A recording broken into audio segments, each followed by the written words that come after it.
Bismillahirrahmanirrahim. Assalamualaikum warahmatullahi wabarakatuh. Alhamdulillahi rabbil alamin. Wassalatu wassalamu ala asyrafil anbiya wal mursalin, Sayyidina wa habibina wa syafi'ina wa maulana Muhammadin wa ala alihi wa sahbihi wa sallim ajmain. Qala ta'ala fil Qur'anil Karim, a'udzu billahi minasyaitonir rajim. Bismillahirrahmanirrahim. Wa qalu subhanaka la ilma lana illa ma 'allamtana innaka antal alimul hakim. Shadaqallahul azim. Yang saya hormati dan yang saya muliakan, hadirin sekalian, bapak-bapak, ibu-ibu, jamaah Masjid Salahuddin rahimani wa rahimakumullah. Alhamdulillah di kesempatan siang hari ini, kalau tidak salah tanggal 4 Zulqa'dah, apa tanggal 5 1439 Hijriah. Insyaallah kita akan berbicara tentang bab al-istiqrar. Al-istiqrar artinya stabilitas, pentingnya menjaga stabilitas, keamanan, pentingnya menjaga persatuan. Orang bilang kalau nggak stabil kita nggak bisa ngapa-ngapain, betul nggak hadirin? Stabilitas penting. Kalau gaduh terus, kalau ribut terus, kapan kita mau kerja? Saya mulai dari Nabi Ibrahim alaihissalam, termasuk nabi yang doanya paling banyak diabadikan dalam Al-Quran. Dan di antara doa yang dilantunkan, dibaca Nabi Ibrahim alaihissalam, diabadikan dalam Al-Quran, Bismillahirrahmanirrahim. Wa idh qala Ibrahimu rabbi ja'al hadha baladan aminan warzuq ahlahu minas samarat. Surat Al-Baqarah 126 ini Nabi Ibrahim berdoa, Rabbi ja'al hadha baladan aminan. Ya Allah, jadikanlah kota Mekah ini negeri yang aman. Yang pertama diminta apa hadirin? Keamanan, stabil. Yang kedua, apa yang diminta? Warzuq ahlahu minas samarat. Berikan kesejahteraan, rizki kepada penduduknya. Di salah satu tafsir dijelaskan, di dalam doa ini ada dua hal penting yang diminta Nabi Ibrahim. Dia minta stabilitas keamanan dan dia minta kesejahteraan ekonomi. Dan yang pertama diminta, Rabbi ja'al hadza baladan aminan. Jadikan negeri yang aman. Orang bilang kalau nggak aman nggak bisa bisnis. Kalau nggak aman gimana kita mau usaha? Orang mau investasi juga takut, betul nggak? Maka pentingnya stabilitas, keamanan. Tentu jangan juga menuhankan stabilitas, ya. Karena ada juga mungkin beberapa negara, kelompok atau apapun terlalu menuhankan. Kalau menuhankan stabilitas juga mungkin banyak yang dikorbankan. Kebebasan, keadilan, mungkin kalau di zaman demokrasi gitu kan. Tapi sekali lagi menjaga stabilitas penting. Kita sebagai suami, gimana suami mau kerja keluar kalau keadaan di rumah tidak stabil? Betul nggak Pak? Setuju nggak nih? Kalau saya pulang nih, setuju nggak nih? Setuju ya? Jadi hadirin, gimana kita suami mau kerja di luar, di kantor, kalau di rumah nggak stabil, ya nggak?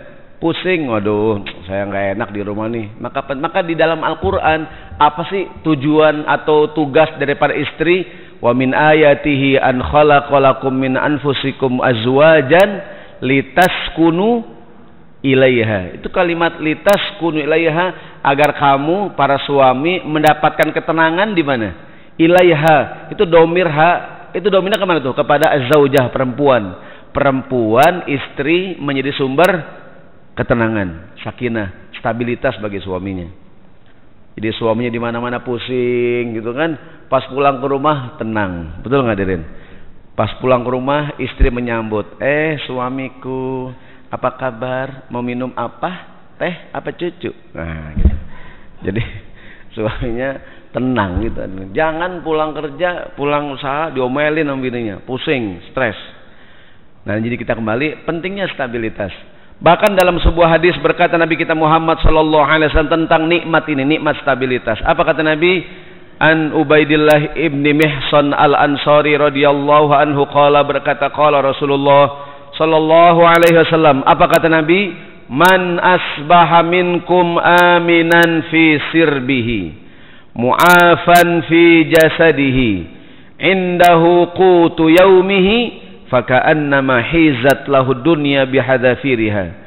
Rasulullah mengatakan siapa yang di pagi hari merasakan keamanan, hidupnya aman, mu'afan fi jasadihi, badannya sehat, wa indahu qutu yaumi, hari ini kebutuhannya terpenuhi. Kata Nabi, itu orang seolah-olah dunia udah berpihak pada dia. Di hadis ini ada 3 nikmat yang Nabi sebutkan. Siapa yang pagi hari merasakan aman, hadirin, nggak ketakutan, aman kita keadaan, badan sehat, duit megang, ya hadirin, istri cakep, amin, kontrakan banyak, pajak udah bayar, ya hadirin, tenang hadirin. Kata Nabi, orang yang begitu tuh badannya sehat, rezekinya ada, dia merasakan keamanan. Enak hadirin. Kata Nabi, kira-kira kurang apa lagi hadirin? Nah, di hadis ini yang pertama Nabi sebutkan nikmat apaan? Keamanan. Man asbah minkum aminan fi sirbi, mendapatkan keamanan. Karena orang bilang kalau nggak aman, orang malam-malam kalau belum lama ada ribut masalah begal motor, orang takut kan usaha, betul nggak tuh? Nggak aman. Ustadz mau ngajar takut, banyak orang gila ngejar-ngejar ustadz, ya nggak hadirin? Yang ketakutan ustadz ngajar subuh, langak linguk, kata orang gila hadirin. Nah, ini keamanan penting, maka mudah-mudahan ini yang kita, pemimpin manapun harus menciptakan stabilitas, jangan bikin gaduh. Contoh Nabi kita Muhammad sallallahu alaihi wasallam. Nabi sallallahu alaihi wasallam ketika beliau hijrah dari kota Makkah ke kota Madinah, kata para ulama sejarah, ada 3 pekerjaan besar yang pertama kali Nabi lakukan, sering kita jelaskan di forum yang mulia ini hadirin. Yang pertama, apakah yang Nabi Muhammad lakukan? 3 pekerjaan. Yang pertama, membangun masjid. Kenapa masjid? Di masjid orang Islam bersatu. Di mana-mana mungkin kita nggak kompak, di masjid kita kompak, ya hadirin. Di mana-mana kan kita terpecah. Ada yang dukung Prancis, dukung Kroasia, ya hadirin. Untung Kroasia menang. Yang kota-kota kalah semalam, amin ya. Nggak ada yang amin ya. Jadi hadir udah selesai lah ya gitu, yang gak usah pakai ribut-ribut lagi. Dari kemarin Agim menyampaikan, hentikanlah saling menghina yang hadirin. Yang menyebut sudah dengan sebutan mohon maaf, kampret, kecebong dan lain-lain, stop hadirin. Ya, kita bersatu orang Islam, amin. Karena persatuan mahal hadirin. Jadi Rasulullah SAW pertama ngapain? Membangun masjid. Yang kedua ngapain? Mempersaudarakan muhajirin dengan ansor. Salman Al-Farisi muhajirin, dipersaudarakan dengan Abu Darda orang ansor, jadi saudara. Abdurrahman bin Auf muhajirin, dipersaudarakan dengan Sa'ad ibn Rabi orang ansor, jadi saudara, kayak saudara kandung. Yang satu meninggal, yang satu dapat warisan, kayak saudara kandung. Warisan dibagikan berdasarkan persaudaraan yang Nabi buat. Sampai turun ayat masalah warisan baru dibagikan berdasarkan nasab. Bahkan kata Sa'ad ibn Rabi orang Ansar, wahai Abdurrahman bin Auf, aku orang kaya di kota Madinah, hartaku banyak, kebun bagi 2, separuh-separuh. Kalau kamu mau pilih istriku yang mana, aku ceraiin, nikahin sama kamu. Itu kan Abdurrahman bin Auf, udahlah nggak usah dah, ya hadirin. Istri kamu buat kamu aja, harta kamu pegang, tunjukkan aku di mana pasar, ya nggak tuh? Kemudian Abdurrahman bin Auf ditunjukkan pasar Bani Qainuqa dan dia menguasai pasar. Coba kalau kita hadirin, milih langsung. Yang ini bang, yang cakepan nih bang. Bisa aja lu milihnya lu. Untung bukan kita yang disuruh oleh Sa'ad ibn Rabi. Kenapa Nabi persaudarakan muhajirin dengan ansor? Kadang-kadang pendatang dengan pribumi muncul konflik. Ya hadirin tuh. Apakah yang ingin diwujudkan Nabi? Stabilitas internal kaum muslimin. Bersatu. Yang ketiga, apakah yang Nabi lakukan? Mengikat semua orang yang tinggal di kota Madinah, apapun agamanya, Muslim, Yahudi, penyembah berhala, apapun keyakinan di kota Madinah, asal di kota Madinah, disatukan oleh Nabi dalam piagam Madinah. Mereka beda keyakinan, beda latar belakang, namun memiliki kepentingan yang sama, pengen damai di kota Madinah. Pas saling bersekutu, satu sekutunya diserang, meskipun beda agama, nanti mereka saling menolong. Apakah yang mengikat mereka? Piagam Madinah, Mitsaqul Madinah. 3 pekerjaan ini, membangun masjid, mempersaudarakan pendatang dengan pribumi, dan menyatukan semua orang di Madinah dalam piagam Madinah, menunjukkan apakah prioritas yang ingin Nabi Muhammad munculkan? Stabilitas internal kaum muslimin. Di kota Madinah stabil. Orang bilang gimana mau stabil, kalau gimana mau usaha, mau keluar, kalau di dalam nggak stabil. Stabilitas penting sekali. Itu sebabnya juga mengapa kemudian para ulama mengatakan mengapa Nabi Muhammad sallallahu alaihi wasallam dengan mudahnya memaafkan orang Mekah yang dulu menyakiti, membunuhi para sahabat, menyakiti Nabi, lahir di Mekah, besar di Mekah. Jadi Nabi di Mekah umur 40 tahun. Orang Mekah menolak, Nabi disakiti, sahabat ditangkap, dibunuh. Beliau hijrah ke kota Madinah. Hijrah 7 tahun, balik lagi ke Mekah Nabi, menaklukkan kota Mekah. Ketika ditaklukkan, orang Mekah yang menyakiti Nabi kumpulan di lapangan. Mereka ketakutan. Kata Nabi, "Ma tazunnuna anni fa'ilun bikum?" Menurut kalian, apakah yang akan aku lakukan kepada kalian? Ketakutan orang Mekah. Sambil berkata, "Akhun karim, wabnu akhun karim." Engkau orang baik, wahai Muhammad, keturunan baik-baik. Kemudian Rasulullah mengatakan kepada semua orang yang memusuhi beliau selama ini di kota Mekah, apa kata Nabi? "Idhabu fa antumut tulaqa." Bubarlah kalian semua kalian sudah aku maafkan. Mengapa Nabi sedemikian mudah memaafkan orang Mekah? Ini yang namanya, hadirin, kalau bahasa sekarang, rekonsiliasi nasional, hadirin. Islah, perdamaian. Pemimpin nggak boleh dendam, hadirin. Kayak doa kita, wala taj'al fi qulubina ghillan lil ladzina amanu. Janganlah engkau simpan dendam dalam hatiku. Kenapa Nabi Yusuf alaihissalam dengan mudahnya memaafkan saudaranya? Kenapa Nabi Yusuf? Kan Nabi Yusuf dibuang ke sumur sama abangnya, betul nggak? Sama saudaranya. Ditelanjangin Nabi Yusuf, dibuka bajunya, baju dikasih darah hewan. Ditelanjangin Nabi Yusuf, dibuang ke sumur, hadirin. Itu saudaranya, jahat nggak tuh? Jahat banget, hadirin. Untung rombongan pedagang lewat, ya nggak? Ngambil air, pas ditimba, dapat apaan tuh? Yusuf. Apa kata pedagang? Ya busyra hadza gulam. Oh, cakep banget ini anak. Ganteng-ganteng. Nabi Yusuf diangkat. Wah, Yusuf. Untung bukan wakwaw. Kalau wakwaw dilepas lagi tuh. Pas diangkat, wakwaw. Wah, lepas, tinggal. Gitu, Din. Diangkat Nabi Yusuf, selesai. Belum. Oleh pedagang dibawa ke mana? Dibawa ke Mesir. Dijual sebagai budak Nabi Yusuf, hadirin. Jadi budak dia. Dibeli oleh Zulaiha dan suaminya. Jadi budak di rumah Zulaiha. Ya enggak? Udah gede, cakep Yusuf. Zulaiha senang dengan Nabi Yusuf. Difitnah, dimasukkan ke dalam penjara, hadirin. Itu gara-gara kejahatan abangnya, saudaranya. Yusuf sengsara banget tuh. Allah takdirkan kemudian dia jadi raja di Mesir. Datang musim paceklik, musim panas, menyerang semua negeri. Datang ke Mesir minta bantuan, termasuk saudaranya Nabi Yusuf.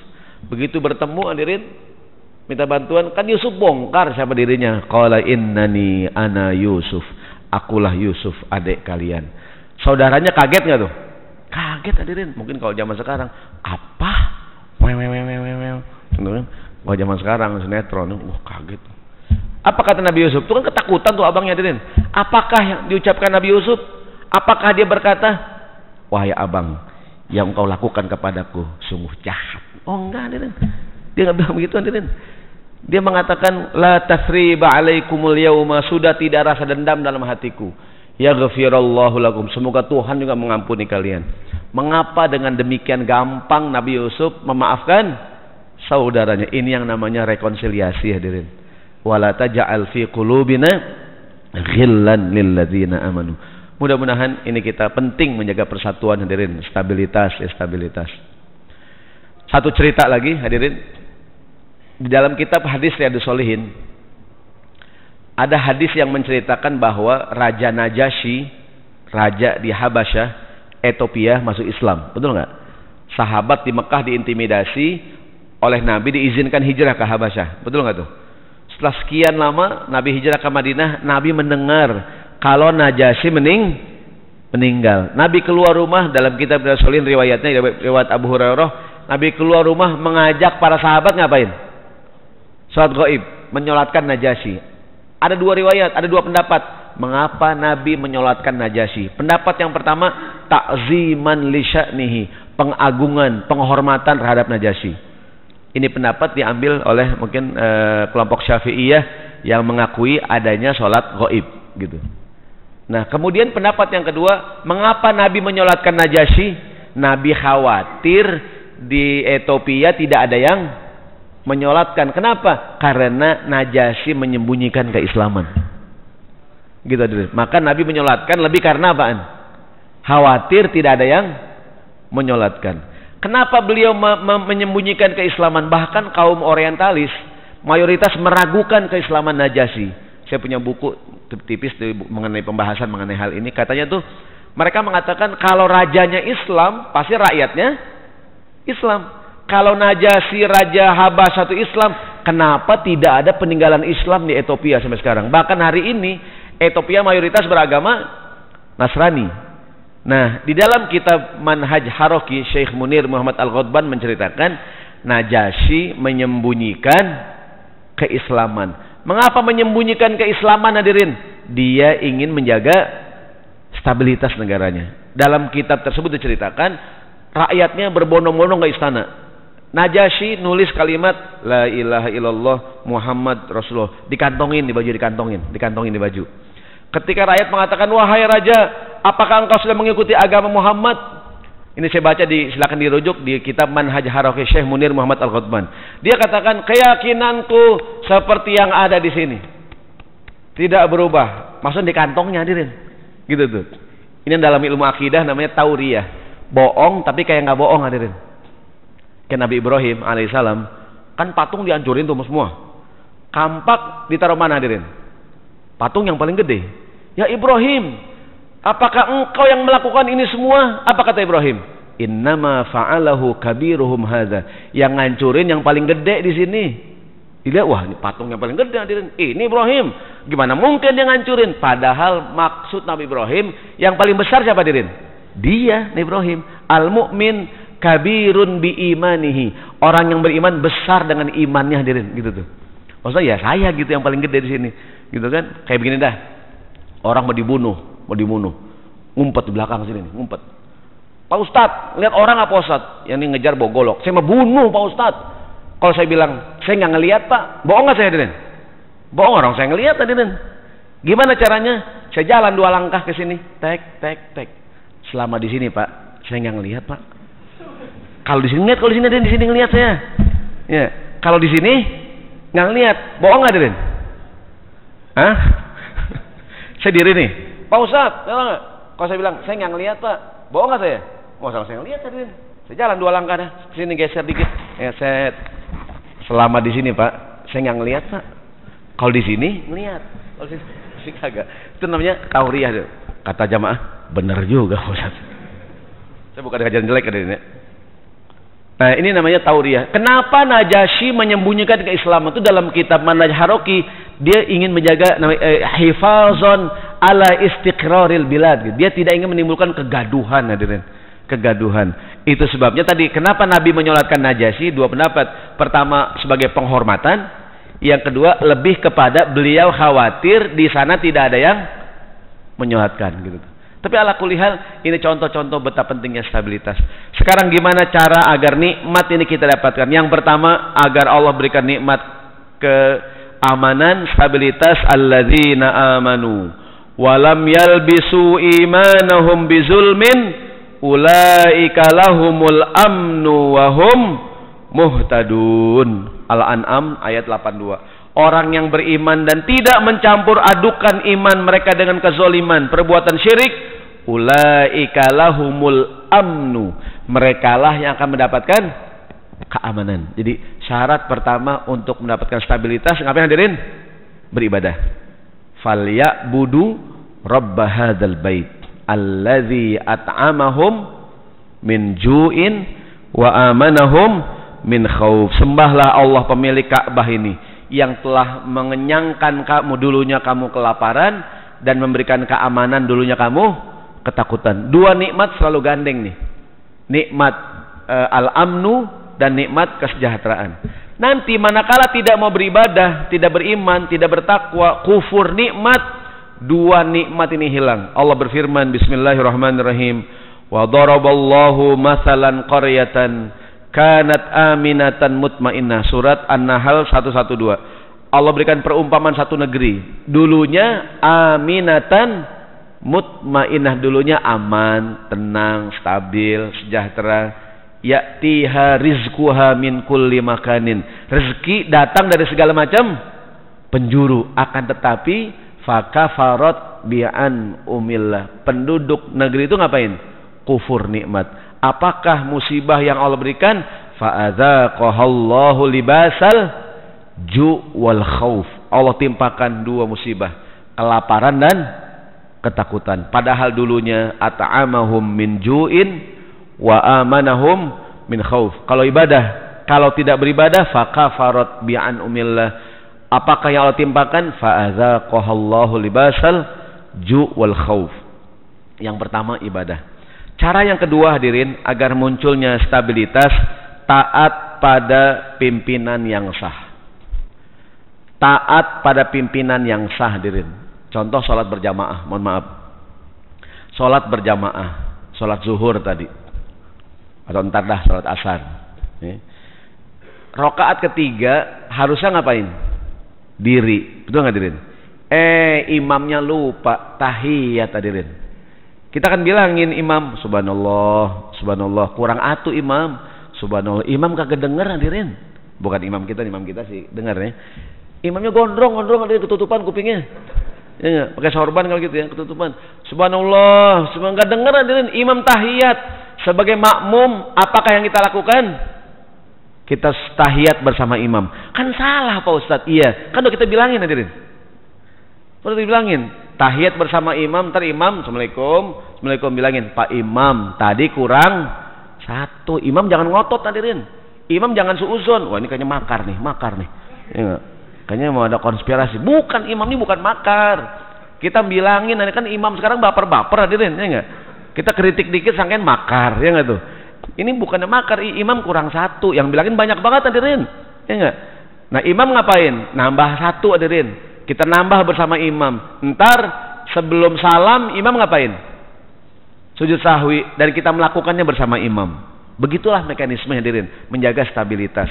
Jangan masing-masing berijtihad masing-masing. Imam rakaat ketiga salah, imam tahiyat, kita bilangin subhanallah, subhanallah, imam kagak dengar. Ada yang duduk bersama imam, ada yang diri nambah sendirian, ada yang pulang, gue pulang aja dah.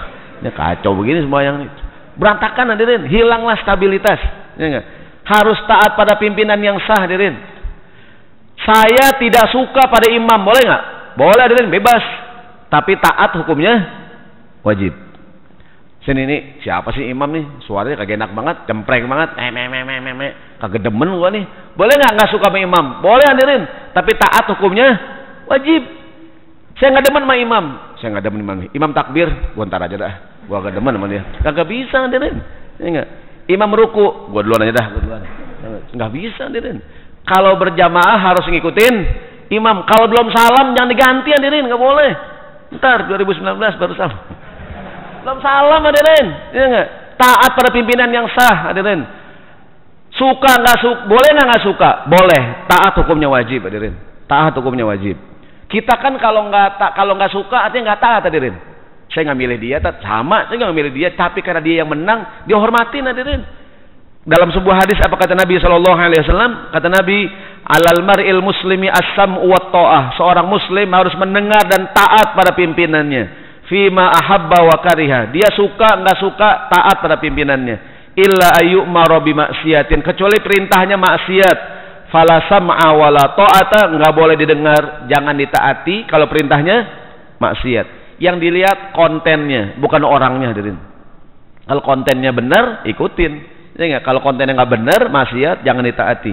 Beliau mengatakan, kata Nabi, isma'u wa ati'u, dengar dan taatilah pemimpin kamu. Wa inistu'mila alaikum abdun habasyiyun, meskipun yang memimpin kamu seorang budak dari Habasyah, ka'anna ra'sahu zabibah. Zabib itu anggur yang kering, kismis ya, namanya zabib. Kan anggur orang Afrika hadirin, kalau rambutnya gondrong kan kriwil-kriwil, kayak zabib gitu. Kata Nabi, meskipun aslinya yang jadi imam, jadi khalifah, pemimpin, orang yang merdeka, abdun, budak, nggak boleh jadi pemimpin. Cuma seandainya terjadi, kata Nabi, wa inistu'mila alaikum abdun habasyun, seandainya ada budak menang pilkada hadirin, dia sah, ditaatin gitu hadirin. Budak menang pilkada gitu.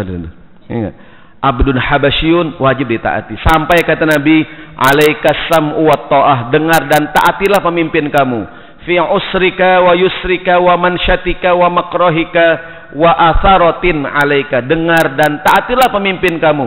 Susah, senang, semangat, lagi malas, meskipun dia tidak memikirkan kamu, kata Nabi. Wa atharatin alaika. Wajib taat pada pimpinan. Ini kenapa sampai demikian Nabi mengatakan menjaga stabilitas. Beliau mengatakan lagi, man kariha min amirihi syai'an, siapa yang tidak suka pada pimpinannya. Boleh nggak suka? Boleh. Kata Nabi, falyasbir. Mungkin pemimpin kurang bijaksana, hadirin. Kurang bijaksana. Kata Nabi, falyasbir, bersabarlah. Bersabarlah. Fa innahu man kharaja minasy sultani shibran mata mitatan jahiliyah. Siapa yang dia mati dalam keadaan tidak taat pada pimpinannya, sejengkal dia nggak taat, matinya mati jahiliyah. Atau kama qala Rasulullah SAW. Taat pada pimpinan merupakan sumber stabilitas, hadirin. Maka tentu pemimpin harus adil segala macam. Tapi sekali lagi, pernah bilang, ya Rasulullah, kata sahabat, gimana pendapatmu kalau kita punya pemimpin selalu minta hak kepada kami, hak kami tidak ditunaikan. Pokoknya kami disuruh begini. Sementara mereka tidak memberikan hak kami. Nabi tidak menjawab. Nabi diam aja. Ditanya lagi. Ditanya berkali-kali. Nabi jawab. Kata Nabi, isma'u wa ati'u. Tetap dengar dan taatilah pemimpin kamu. Fa innama alaihim ma hummilu wa alaikum ma humiltum. Dia berdosa atas kelalaian mereka. Kalau kamu ikut-ikutan gak taat, kamu dosa juga, kata Nabi. Jadi taat pada pimpinan merupakan sumber stabilitas, hadirin. Tapi sekali lagi juga jangan menuhankan stabilitas. Mau saya, boleh kita mengkritik, memberikan masukan, memberikan pendapat, boleh nggak, hadirin? Boleh. Tapi taat pada pimpinan hukumnya wajib. Berikutnya lagi, hal yang bisa menjaga stabilitas penegakan hukum. Bismillahirrahmanirrahim. Walakum fil qisasi hayatun ya ulil albab. Dan di dalam penegakan hukum kisos, pembunuh dibunuh lagi. Pembunuhan tingkat 1. Sama di Indonesia kan? Di Indonesia orang membunuh dengan sengaja. Pembunuhan tingkat 1. Apakah hukuman, hadirin? Dihukum hukum mati kan? Dalam hukum Islam, kisos, pembunuh dibunuh. Allah katakan di dalam hukuman kisos, penegakan kisos, hayatun, terdapat keberlangsungan hidup, stabilitas bagi orang yang mau berpikir. Hukum harus ditegakkan, hadirin. Kayak semalam kita nonton bola, hadirin. Ini selama Piala Dunia, ya hadirin. Selama Piala Dunia di lapangan hukum ditegakkan. Siapakah yang harus ditaatin, hadirin? Wasit, hadirin. Kata wasit kartu kuning, kuning udah. Padahal semalam banyak yang meragukan apakah Prancis berhak dapat penalti, hadirin. Ya enggak? Cuman ya kata wasit itu mau diapain lagi, hadirin? Kata wasit bukan pelanggaran. Udah bukan, meskipun siapa namanya itu Neymar guling-guling sampai bandara, hadirin. Ya enggak? Kata wasit bukan pelanggaran, hadirin. Mau diapain lagi? Ya enggak? Namanya harus ada yang ditaatin begitu tuh. Hukum ditegakkan. Meskipun gini, Ustadz mana duluan? Aman apa nyaman? Aman, baru nyaman. Jadi kita mendahulukan keamanan. Meskipun belum nyaman banget, hadirin. Orang naik pesawat nih. Naik pesawat suami istri sama anak, rombongan umroh rame-rame. Kan yang enak kalau naik pesawat rombongan berdampingan, betul nggak? Suami istri, anak-anak, atau umroh rame-rame gitu, satu geroyokan gitu kan. Cuman kan kadang-kadang kursinya mencar-mencar, hadirin, ya nggak tuh? Mungkin check-in terakhir, hadirin. Iya nggak? Akhirnya check-in terakhir, kursi yang kosong aja dah. Istri di depan, dekat pilot. Suami di belakang, dekat pramugari. Ya nggak, hadirin? Kegirangan. Ya nggak, hadirin? Anak di sayap dua-duanya, hadirin, kiri kanan. Kan mencar-mencar. Biasanya penumpang kalau mencar-mencar, pengennya ngapain, hadirin? Mencari kenyamanan, betul nggak? Minta ngapain tuh? Tukar tempat duduk. Pak, tukar dong Pak, tukar Pak. Biasanya kacau, hadirin. Ada yang pengen dekat jendela, biar muntah langsung, gitu kan.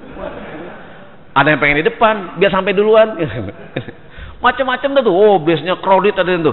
Apa kata pramugari? Silahkan para penumpang duduk di tempatnya masing-masing, sesuai dengan boarding pass-nya, ya hadirin. Ntar kalau udah aman, ya hadirin, udah stabil, baru silahkan nyari kenyamanan, mau tuker silakan, betul nggak tuh? Ya kan, mungkin udah pesawat udah stabilnya, udah terbang gitu kan, silakan mau tukeran. Pas tukeran pesawat landing. Sampai, ya kan, nggak apa-apa dah. Jadi istilahnya belum nyaman penting aman dulu, aman hadirin. Orang bilang punya rumah dulu dah walaupun belum nyaman banget hadirin. Ya enggak?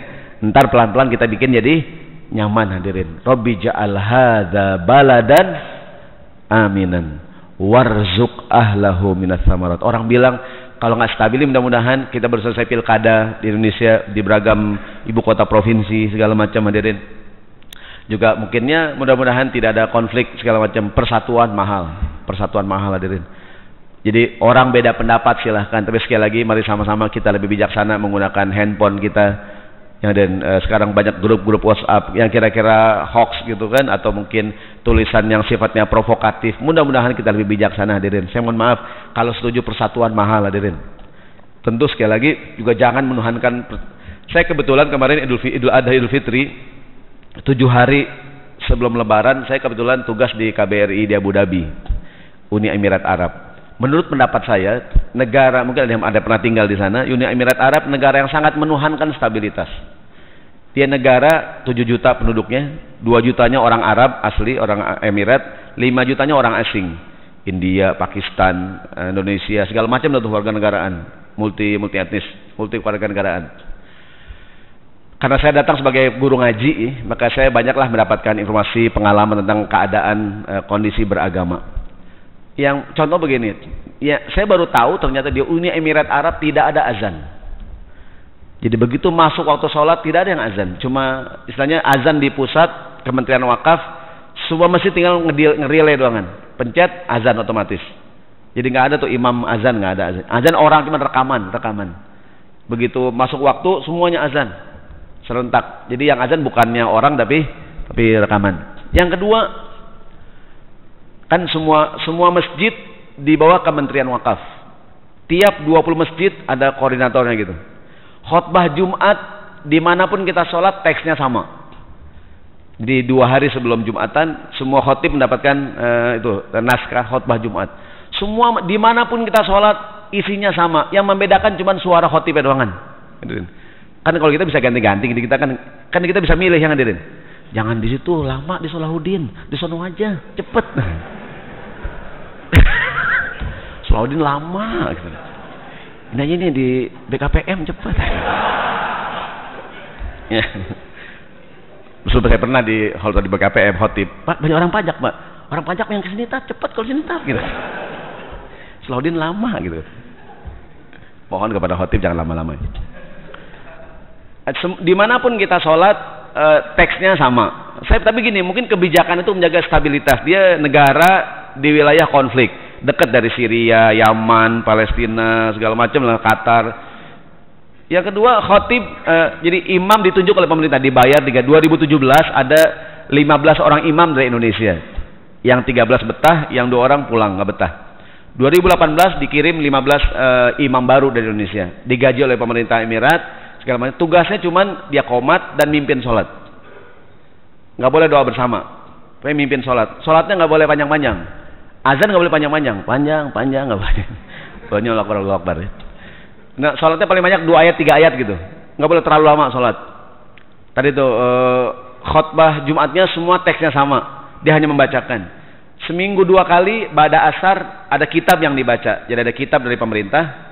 Kitab nih dibaca. Tidak boleh mengomentari. Tugas iman baca doangan. Wallahu alam. Udah. Kalau yang nanya nggak boleh jawab. Kalau bapak mau nanya langsung ke Kementerian Wakaf. Ada nomor telepon di tembok situ. Jadi dia nggak boleh jawab. Imam nggak berhak. Imam tugasnya cuma qomat. Jadi imam. Khotbah Jumat tinggal baca. Kita meskipun pintar banget kata imam Indonesia nih. Kita perasaan kagak ada gunanya di sini. Jadi maksud saya buat apaan sekolah tinggi-tinggi, pokoknya udah duduk baca jadi imam. Kalau nanya nggak boleh jawab. Sampai kalau kita pulang sholat nggak ada orang ngobrol, diam semua. Kemudian jadi suasana apa ya? Mungkin gini, saya sih berpikir ya tadi itu mungkin dia menjaga stabilitas. Tidak ada pengajian di rumah, kita mau pesta sampai pagi silahkan. Pengajian nggak boleh. Nggak boleh pengajian di rumah. Jadi saya kebetulan diundang ke beberapa ada komunitas Indonesia buka puasa bersama. Pak Ustadz, tak tausiah 15 menit, tapi jangan kayak orang ceramah Pak Ustadz. Pak Ustadz belonjor gini Pak Ustadz. Jadi kayak orang ngobrol. Jadi jangan kayak orang ceramah karena nggak boleh Pak Ustadz. Saya enak ada 15 menitan itu ngomongin jalan. Buat senang-senang itu negara luar biasa, di Dubai, itu pusat kesenangan duniawi lah. Tapi sekali lagi kalau beragama, masjid bagus, indah, nyaman, wangi, sekilas memang luar biasa penghormatan agama. Saya mau cuman itu tidak ada kebebasan hadirin. Saya husnuzon, mungkin negara itu sangat mengedepankan stabilitas. Dia mau jaga nih. Tapi sekali lagi kita kalau terlampau menuhankan stabilitas pasti banyak ini korbankan, kebebasan, keadilan, mungkin demokrasi dan segala macam. Walaupun dia secara ekonomi rakyatnya kalau kerja gajinya 3 kali lipat dibandingkan orang asing. Kalau orang asing 1, rakyatnya sendiri 3 kali lipat. Hidupnya makmur, sejahtera, segala macam lah. Intinya kalau saya bicara dari segi agama, ya betul-betul dijaga gitu tuh. Jangan sampai muncul orang ceramah sembarangan. Nggak boleh megang mic kecuali yang dapat lisensi dari pemerintah, izin. Nah ini kita kembali yang diantara yang mendatangkan stabilitas penegakan hukum. Sampai Nabi kita mengatakan, kata Nabi, aku pemimpin di surga buat orang yang meninggalkan berdebat meskipun dia benar, hadirin. Berdebat memunculkan permusuhan. Ini mudah-mudahan sekali lagi mungkin ini disampaikan di bulan Syawal. Bulan Syawal udah lewat ya. Kita habis Ramadan, Syawal. Orang bilang 2018 tahun politik. 2019 juga tahun politik, hadirin. Semoga kita lebih bijaksana. Persatuan mahal, beda pendapat silahkan, tapi berantem nggak boleh, ya hadirin. Saling menghormati, menghargai perbedaan sebagainya. Dan mudah-mudahan Allah jaga kita semua, hadirin. Dan kalau sekali lagi ada hal-hal yang mungkin konflik, ya, jangan sampai kita lebaran cuma salaman doangan, hadirin. Fisiknya salaman, hati masih bermusuhan. Padahal doa kita, wala taj'al fi qulubina ghillan lilladzina amanu. Jangan engkau biarkan dalam hatiku ada perasaan dendam kepada orang yang beriman. Mudah-mudahan ada manfaatnya, hadirin. Allah Ta'ala ampuni kesalahan kita, sama-sama menjaga stabilitas, menjaga keamanan, menjaga persatuan, saling menghormati, saling menyayangi.